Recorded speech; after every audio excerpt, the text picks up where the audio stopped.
L'échec n'a jamais détruit personne. Ce qui détruit, c'est la peur d'essayer. Avant même de faire le premier pas, tu t'es déjà imaginé tomber. La peur de l'échec, elle ne t'empêche pas d'échouer, elle t'empêche d'essayer. Et tout le monde a cette peur-là, c'est normal. Avoir peur de l'échec, c'est craindre le résultat d'une action au point de ne même plus oser passer à l'action. Le problème, c'est que cette peur-là, elle t'empêche de prendre des risques. Elle t'empêche d'aller chercher des choses qui pourraient vraiment changer ta vie. Elle te coupe de tes propres objectifs, elle te maintient dans ce que tu connais déjà, même si tu sais très bien que ça ne te rend pas heureux. Mais surtout, elle t'empêche de te prouver à toi-même que tu es capable. Parce qu'à chaque fois que tu n'essayes pas, tu renforces l'idée que oui, peut-être que j'aurais échoué. Alors que si tu agissais, même si tu te trompais, tu verrais que cette peur, elle n'est pas fondée et tu verrais que tu peux t'adapter, apprendre et rebondir. On parle d'échec, mais en réalité, c'est quoi ? Un échec, c'est simplement un résultat qui ne correspond pas à ce qu'on attendait. Rien de plus. Ce n'est pas une preuve que tu n'es pas assez bon, ce n'est pas une étiquette qu'on colle sur toi, ce n'est pas une fatalité. C'est simplement un décalage entre ce que tu voulais et ce qui s'est passé. Mais pourquoi l'échec nous fait peur ? C'est pas l'échec en lui-même qui nous fait peur. Ce qui nous fait paniquer, c'est qu'on a associé l'échec à notre valeur. Quand on échoue, on a l'impression que ça dit vraiment « je ne suis pas assez bon, je vaux moins que les autres ». C'est une question d'ego. Et derrière, il y a aussi le regard des autres. Être jugé, décevoir, passer pour quelqu'un qui n'y arrive pas, parfois c'est même pire que l'échec en lui-même. Et souvent, face à une défaite, notre premier réflexe, c'est de chercher des excuses ou de rejeter la faute ailleurs, juste parce que ça fait mal d'assumer que c'est nous qui avons raté. Beaucoup vivent très mal l'échec, on se remet en question, on remet sans le vouloir toute notre vie en question, on doute de tout et ça diminue la confiance qu'on a de soi, et c'est là que l'ego prend toute la place. Et c'est normal que sur le moment, ce soit difficile de voir l'échec comme quelque chose de positif. Quand tu es en plein dedans, tu vois juste la douleur, tu ne vois pas encore l'apprentissage. L'échec n'est pas une fatalité, ce n'est pas parce qu'on échoue qu'on va rester coincé là où on est pour le reste de notre vie. Mais notre cerveau dramatise tout, il imagine le pire scénario avant même que ça arrive. On anticipe la douleur presque toujours plus intensément que ce qu'on va vivre réellement. La peur de l'échec, c'est comme une illusion qui grossit tant que tu la regardes et qui disparaît au moment où tu décides de te lancer et d'avancer. Ce n'est qu'une projection, c'est pas une réalité, c'est pas quelque chose qui existe vraiment dans le présent. Ton cerveau veut te protéger du danger et de l'inconfort. Pour lui, essayer quelque chose de nouveau, c'est risqué. Pas forcément risqué comme dangereux, mais risqué comme je ne contrôle pas. Donc il te pousse à rester dans ce que tu connais, même si ce que tu connais ça ne te convient plus. Le cerveau transforme un petit risque en gros problème et un petit doute en vérité absolue. C'est une peur qui grandit quand tu ne bouges pas. Plus tu évites une action, plus elle devient effrayante. Plus tu repousses, plus ton cerveau il invente des scénarios. La peur de l'échec, elle se nourrit d'une seule chose, c'est d'elle-même. Mais cette peur, elle te ment, elle invente, elle exagère, elle dramatise. Elle est rarement logique, rarement juste et presque toujours disproportionnée par rapport à la réalité. Et l'échec, ça nous renvoie toujours à l'inconnu. Changer de plan, recommencer, sortir de ce qu'on connaît. On n'a pas peur de la réalité, on a peur de ce qu'on imagine. Sauf que notre imagination est très forte pour tout amplifier. Un petit échec sans grande conséquence devient la fin du monde si on l'imagine avant. Et le pire, c'est que 90% de ce qu'on imagine, ça n'arrive jamais. Mais sur le moment, ces scénarios, ils nous paraissent tellement réels qu'on réagit comme si c'était en train de se produire. En fait, si on veut résumer simplement, on a peur de l'échec principalement parce qu'il touche 3 choses essentielles chez nous. Notre identité, notre sécurité et notre besoin d'être accepté. Échouer, ça donne l'impression qu'on n'est pas à la hauteur, que quelque chose ne va pas chez nous. Et comme on cherche tous à être reconnus, aimés et acceptés, l'échec ressemble à une menace. La peur d'échouer vient avant tout d'un manque de confiance. Si ton objectif est trop haut et que ta confiance n'est pas assez grande, tu vois déjà le problème, tu as beaucoup plus de risques d'échouer. Et donc d'avoir moins confiance. Et ça devient un cercle vicieux. Si tu n'as pas d'estime de toi ou de confiance en toi, la réussite va être plus difficile à atteindre. Premièrement parce que tu ne vas pas te lancer, tu ne vas pas tenter d'aller chercher cette réussite. Et si tu arrives à te lancer, ton manque de confiance va faire basculer la balance du mauvais côté. Tu vas te lancer à moitié parce que toi-même tu ne crois pas en ta propre réussite. C'est comme si tu faisais une course et que tu partais de la ligne de départ avec la certitude que ta cheville allait se tordre. Pendant toute la course, où est-ce que tu vas focaliser ton attention ?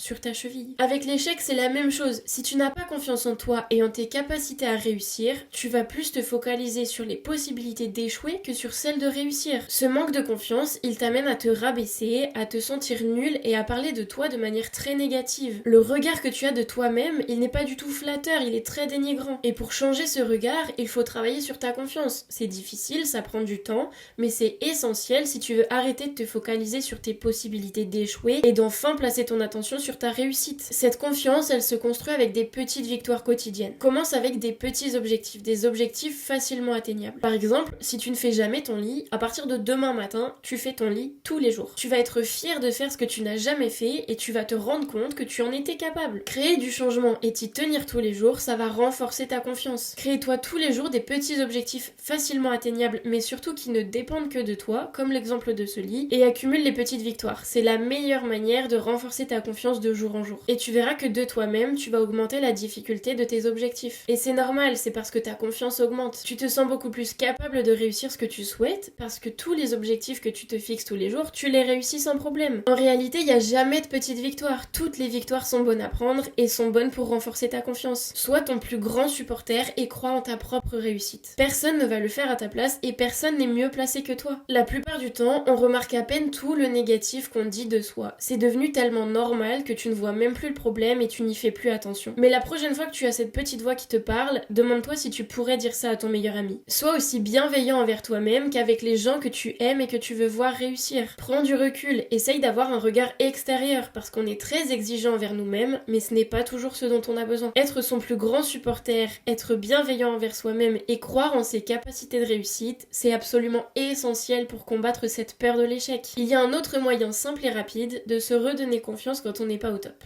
Rappelle-toi de 3 choses qui te paraissaient difficiles, voire impossibles, et que tu as pourtant réussi. Que ce soit un rêve, un obstacle, un projet ou un moment difficile, rappelle-toi du moment où tu t'es dit « je ne vais jamais y arriver » et du moment où tu l'as fait. On a vu ce que c'était l'échec, pourquoi ça nous faisait peur et comment lutter contre, mais maintenant j'aimerais qu'on l'aborde sous un angle différent. Et cette version, elle fait partie intégrante de mon quotidien. En réalité, c'est ma définition de l'échec. Est-ce qu'au final, l'échec ne ferait pas partie de la réussite ? Je l'ai compris assez vite parce que je suis quelqu'un qui voit le positif absolument partout et j'ai remarqué qu'un échec t'apprend tellement de choses que tu n'aurais pas pu apprendre autrement. En réalité, l'échec te montre ce qui ne fonctionne pas, ce qui doit être ajusté et ce qui devait être appris. C'est un mécanisme totalement naturel. Tu testes, tu rates, tu ajustes et tu recommences. Et c'est comme ça que tous les humains progressent. Personne n'a appris à marcher du premier coup. L'échec, ce n'est pas le contraire de la réussite, c'est une partie du chemin vers la réussite. Et ce qui change tout, c'est la manière dont tu l'interprètes. Soit tu le vois comme une preuve que tu n'es pas capable, soit tu le vois comme une information qui te rend plus capable. L'échec nous montre ce qu'il ne faut pas faire, mais indirectement, ça nous montre aussi ce qu'il faut faire. Il te montre tes erreurs, tes limites, ce que tu dois retravailler, et il t'apporte de l'expérience et de la résilience. Et j'ai une question.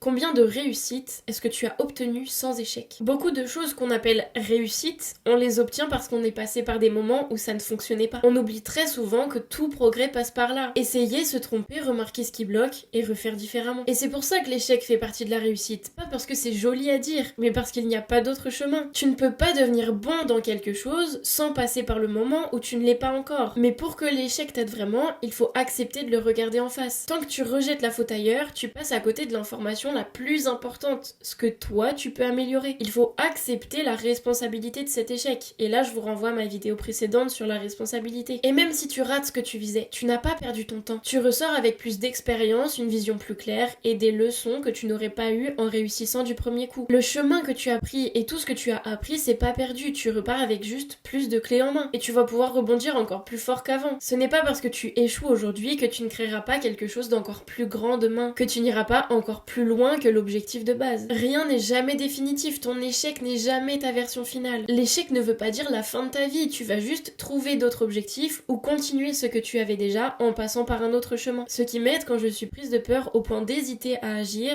c'est d'imaginer cette peur comme un mur en papier. Il paraît très solide de loin, mais quand tu t'en approches, tu te rends compte qu'en fait, il suffit juste de pousser le doigt, de prendre cette décision pour que toutes tes peurs disparaissent. Donc souviens-toi de ce mur. Parce qu'au fond, ce mur n'a jamais été ton ennemi. Le seul obstacle, c'est d'accepter de rester immobile devant ce mur. La vérité, c'est que ta prochaine étape, elle est seulement à une pression de doigt. Donc avance, même en tremblant. Pousse ce mur et prouve-toi que la peur n'a jamais été plus forte que toi. Si t'es resté jusqu'à la fin, c'est que la vidéo t'a parlé, donc n'oublie pas de t'abonner et d'activer la cloche pour ne rien manquer.